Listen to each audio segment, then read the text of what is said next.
Hey look, it's that time of year, the hat's out. These things never quite fit. It's almost as though I've got more head up here than I actually look. It's funny, isn't it? Anyway, yeah, this video is all about foregrounds and my problem with foregrounds. Foregrounds cause quite some problems with photographers generally. Obviously, it's more of a wide angle type thing, but of course you can do it in telephoto. You just tend to be a little bit further away. But the problem is still, to my mind, and I start a discussion by all means. This is my problem and not necessarily other people's, but my problem with foregrounds is that often they're a little bit too far away from the background, so to speak. So we have a classic example here, where if we can kind of look down, we have a very nice stump covered in thingies there.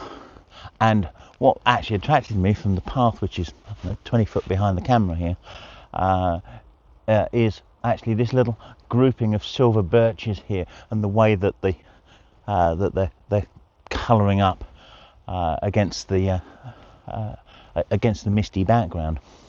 And I thought, oh, that's quite a nice little grouping, that kind of works. And as I walked in here, I found the stump, and I thought, oh, wouldn't it be nice to have the stump in front of the grouping? And I wandered around a little bit. I've got to be really careful because the woodland floor is alive with mushrooms, and I don't want to disturb them and destroy them. So I'm limiting myself in where I can go.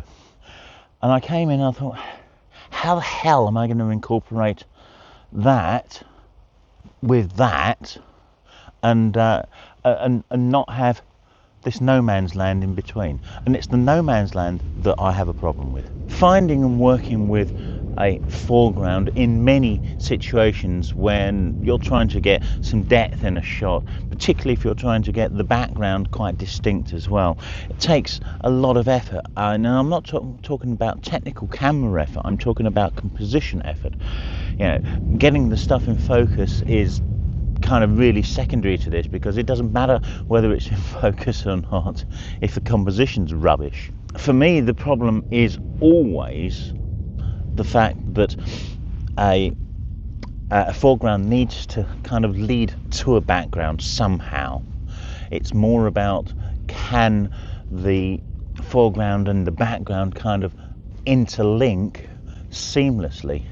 And often they don't, because as I alluded to earlier, you end up with this kind of no man's land in the middle. The trick is often to get down so that the no man's land becomes really slim, or perhaps even non-existent, as it almost is here. I think I've got the merest hint of the bracken over there, and then just running to the trees at the back, and arguably I still have a photograph of two halves, and that's my problem with it. You end up with images of two halves. Sometimes it's not much of a problem as well. If the foreground isn't really kind of messy like this, or has perhaps got leading lines to the background and such in it, it's less of a concern. But messy like this is a real problem for my eye, at the very least. And yeah, if you disagree with me, I'd like to hear your thoughts on this. But I'm kind of struggling with this image because we've got this lovely, really multifaceted stump down here with the mushrooms on it, well, fungus, and we've got a really nice kind of background. But the background is quite a way away, and in between we've got a mess.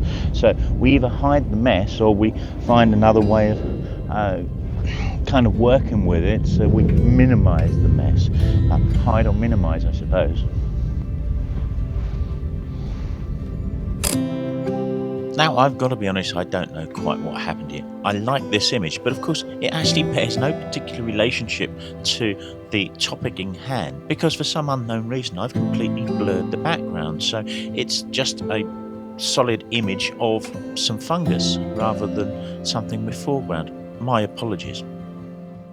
It's my struggle to get these composition's right, that you don't see too many images for me that have these kind of foregrounds and backgrounds. They're either scenes or they're concentrating more on the subject in hand or the detail of something, because I just can't get them right, and it irks me to see other people not get them right to my eyes. These couple in the foreground here, I'm kind of shooting through those and getting the multi-trunked one over there on the left hand side, and the thick pine anchoring on the right hand side. It's not a perfect composition. If I were to do this properly, perhaps I should walk beyond this tree here. In fact, I might, and kind of make sure that doesn't come into it, and then just maybe do something a bit wider. I don't know why I didn't think of that before talking about it, but the talking helps me kind of work this stuff out. Sometimes I'm just lazy, sometimes I don't think a composition is worth it and I don't flush it through enough, and me talking to you, the camera, and whoever you are on YouTube afterwards, kind of helps me work through this, and talking helps. Who knew?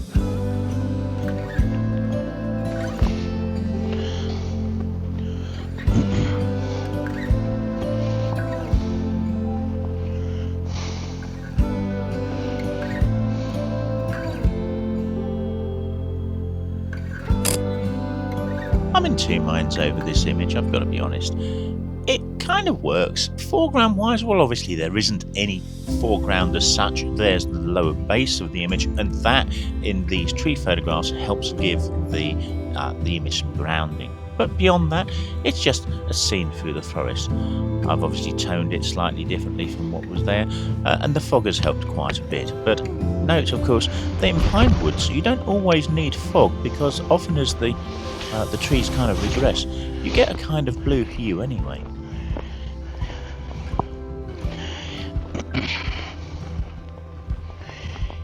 If you'd like to support me more, you can become a member of the channel. You'll get at least one additional video each week. I say additional all the time, often it is only one, I'm not going to lie to you.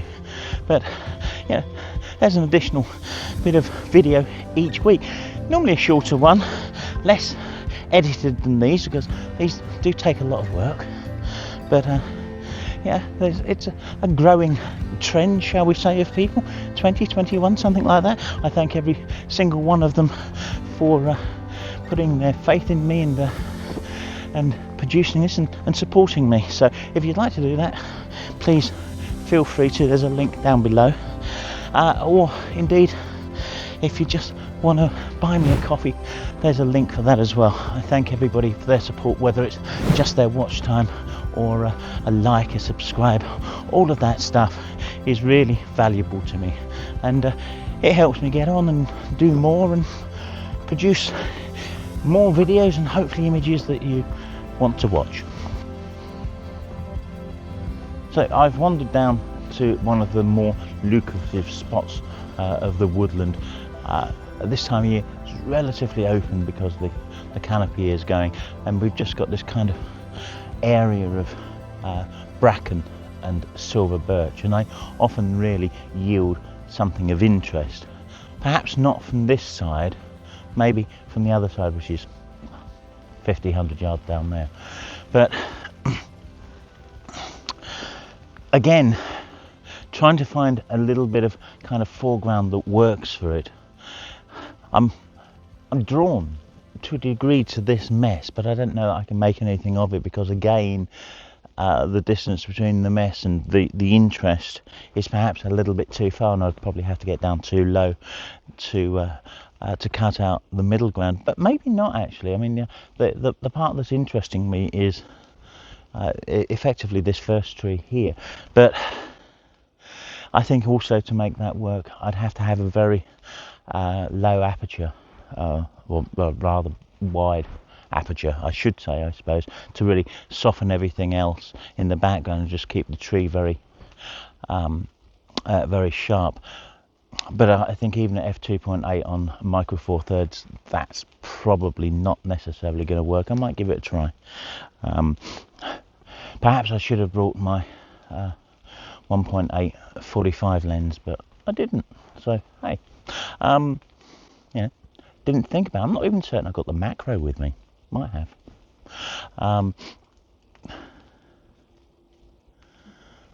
Yeah, forgot what I was going to say. You know what? I think this works. I've never composed using these 3 silver birches before, but it kind of works. Foreground wise, well, no, they're just a subject. Well, actually, no, I suppose not. Technically this here kind of acts as a foreground for that. So if I put that at the bottom, then that kind of works for me. And now it's a case of just finding a route through them that doesn't create overlap. So trying to finesse this composition, the elements that I find here challenging are, again, the foreground. I want it because it provides some kind of anchor down here, but I'm worried it might just be a little bit too bright. The main subject being these 3 trees. What troubles me a little is this tree coming in at an angle and getting everything kind of separated. You can see if you look through, I'm not sure which tree it is, it's probably this one, to the pine, the spruce or whatever it is back there. That's separated quite nicely. There's a nice gap between these 2, but whether all of these elements really come together in this, I'm not sure. The foreground, I think I need it. If I pull in a little closer to obliterate it, I think I start losing some of the meaning and the depth of the shot. But is it too bright? Should I put a polarizer on? Foregrounds do not need to be in your face. They can be as subtle as you like. And what we have here is, obviously it's a very close foreground to the subject, but what it's doing is it's providing some grounding to it. It's maybe not the best, but there's an element of the image at the bottom that your eye can pick up and then follow those leaves up and run straight into the main subject. I think it works relatively well.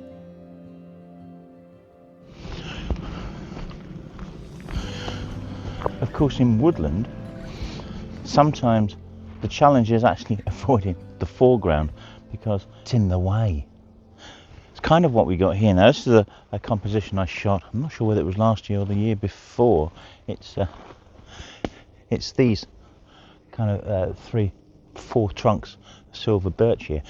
I'll put the 2 shots up to compare in a little while. But in the meantime, what's happened is that these hollies have kind of grown up and they're kind of getting in the way, and I'm pretty certain I shot it from this kind of place before, and they've kind of sprung up and they're a little awkward. So I did start by trying to compose on this let me just step out of the way, on this mound here, there, and it's a nice image, but this holly that's just behind the tripod here was really getting in the way.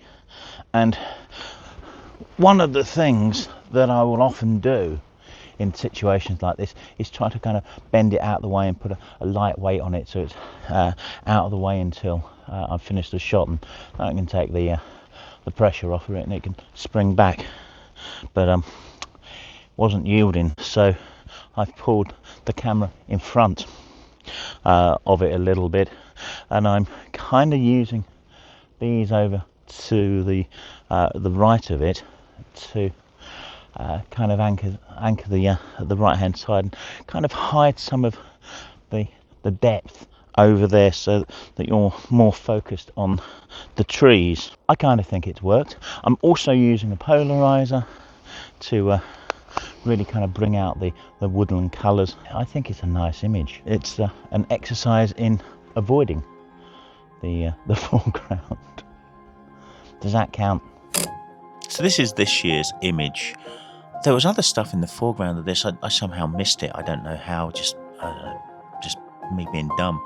But I've cloned it out a little bit. But you can see, even on the right-hand side of this, I've got this big holly bush. Last year's image is a little wider and has placed this grouping of trees over on the left-hand side. We're looking more into the open spruce area. It's much more difficult to get that composition this year because of the way that the holly has grown up.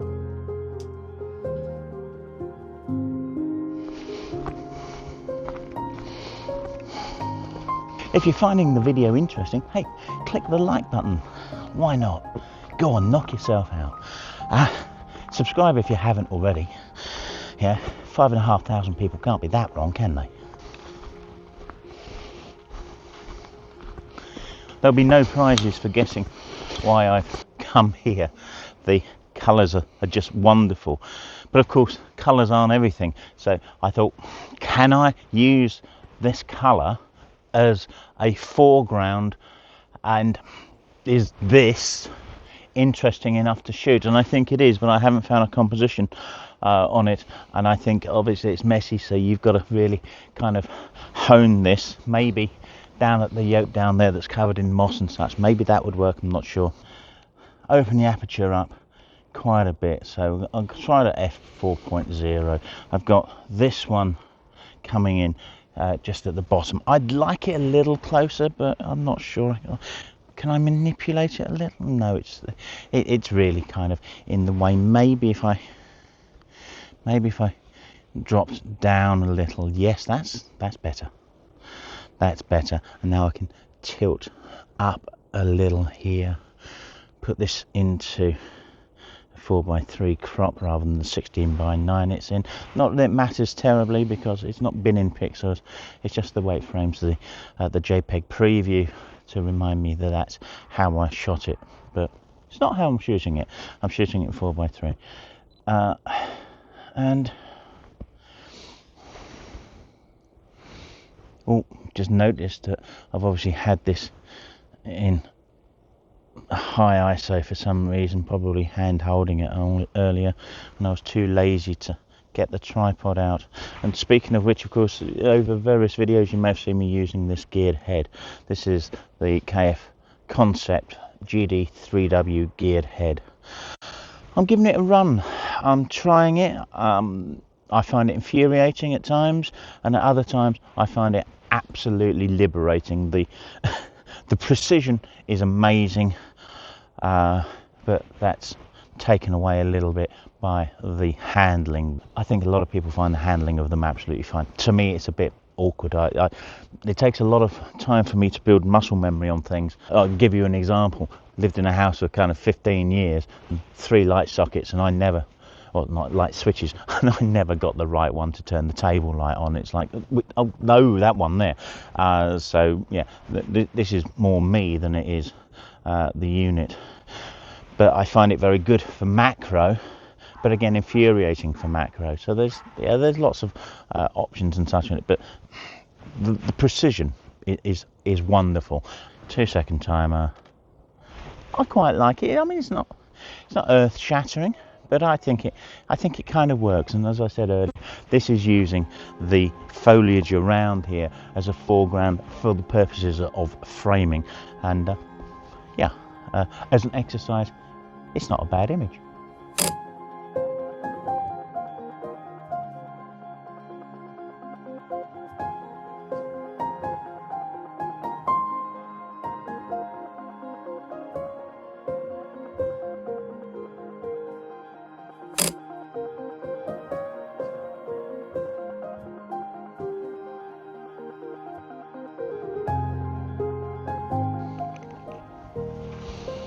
I'll try and see whether I can frame something up with this here, because I feel that there is something there. I'm just not sure quite what yet.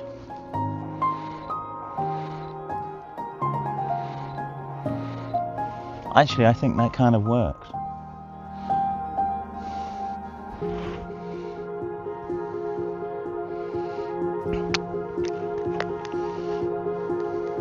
So yeah, the whole idea is just to really focus down on the yoke of this dead tree down here and get kind of close in.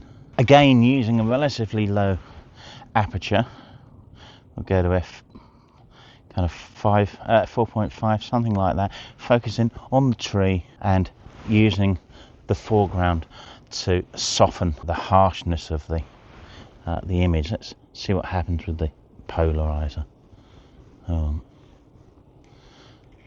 that brings it out even nicer. What a horrible word.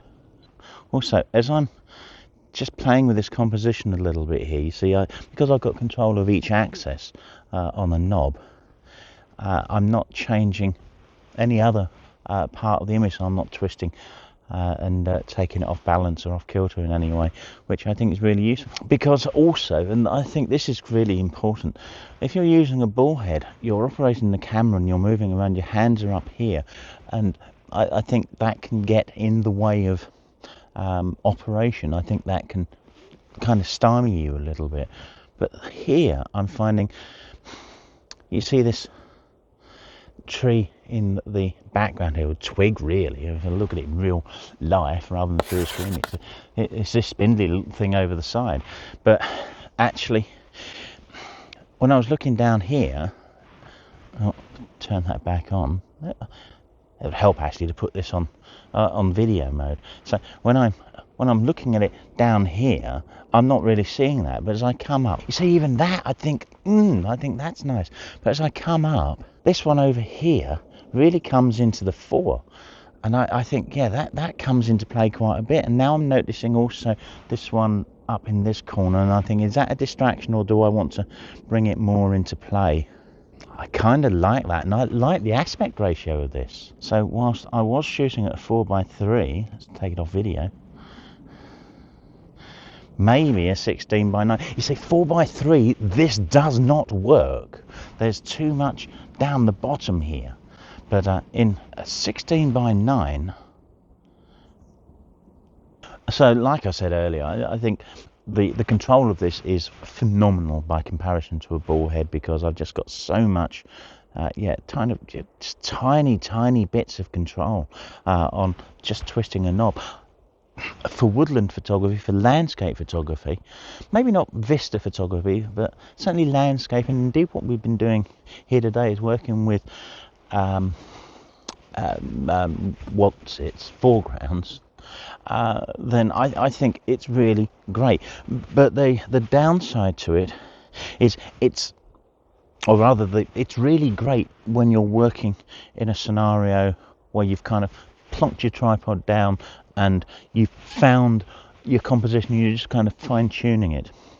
And great when it's up here. When you're down on the floor and you're working at an angle and such, all of these things kind of change position and they do different things, that's where it becomes a lot more awkward to use. The control is great still, but the muscle memory doesn't work. I've muted the colours a lot in this because the green, particularly the moss and the yolk, was absolutely fluorescing, and it took a lot to get it down. But when I did, everything else seemed flat. So I did some other adjustments with it using DxO Color Effects. You can get DxO Color Effects on a free 30-day trial. No money down, no money needed. Not going to charge you after 30 days. There's a link down in the description. It's very, very good. And of course, you get the rest of the Nick collection as well. I'm using the foreground of effectively these ferns, brackens here, to kind of block the bottom of the frame and lead your eye into the scene. Now there's no elements of it particularly pointing up here, but what it's doing is it's giving you a nice kind of block of colour and interest at the bottom of the frame. It's still foreground despite the fact it's kind of nonchalant layers, if you like. But it's important that it's there, because I think without it the scene is a little bit lacking. The foreground again has been used for framing, as indeed are these two trees here. And we're just looking straight through a path, not this one you can see here. I'm not sure how obvious the path leading up this way is on the video. Focus about a third into the image and F9, get a shot there. I quite like it. Again, the polarizer is on. We've lost so much of the atmosphere today now. There's still a little bit clinging here. It's still damp, obviously, but This would work so much better if I'd have got here earlier and the mist was still here. Oh, and another aircraft comes through. I'll quickly show you the picture.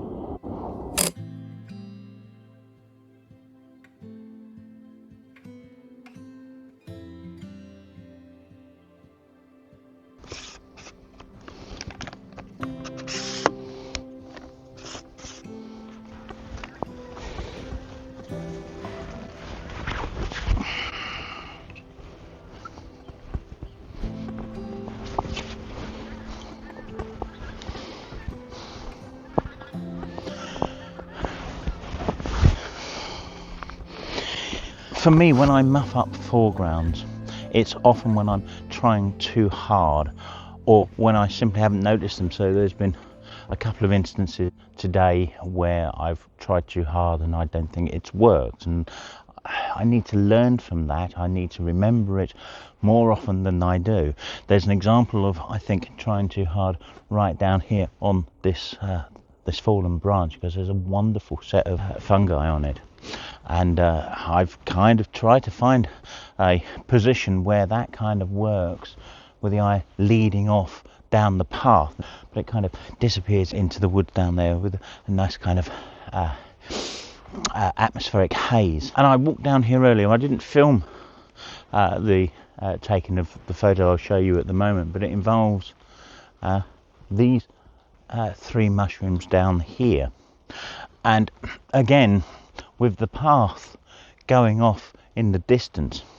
But the trick I've used there is that I use a wide aperture, so the mushrooms are in focus and the path is kind of meandering through kind of notionally, and yeah, it's there, but it's in soft bokeh focus, and it's really rather than, well, it is in the camera. I don't know what it looks like back on a big screen just yet. And this is a topic that I mention an awful lot, and I think I'll have to do a video on it one day, just talking about my thought processes of why things work so much better on a big screen. And indeed, I've noticed that they actually sometimes work so much better on a smaller screen as well. And yeah, when you open them up, there's just something wrong with them. So there's all kinds of ifs and buts and wheres and why-fors for that. But anyway, I'll show you this, and I'll talk a little bit more about why that down there I can't get that to work.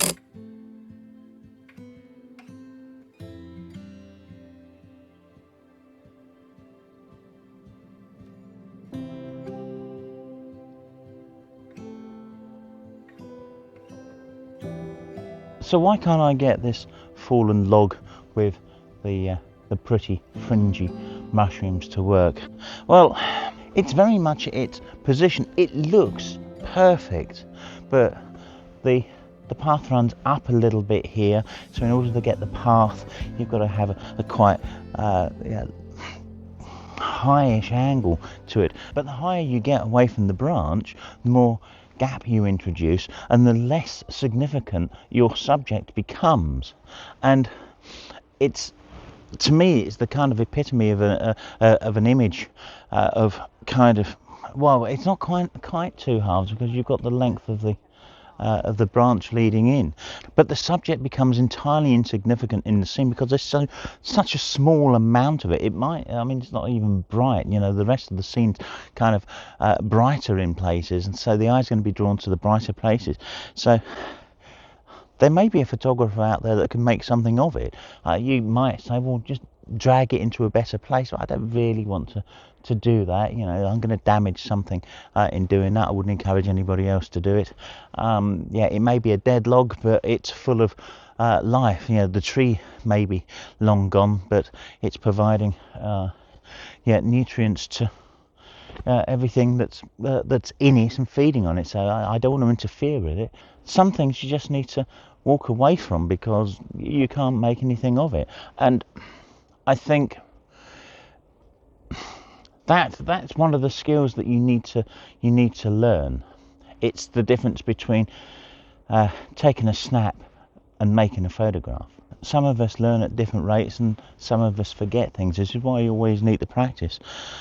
If I hadn't kind of worked this through with the the video camera and such here, I might have been tempted to shoot that, and it would have been entirely fruitless, in my opinion at least. I mean, if you think you could have done something with it, let me know. If you'd like to visit these woods, do let me know. These are Backton and Witton Woods on the North Norfolk, quite close to the coast, just up from North Walsham.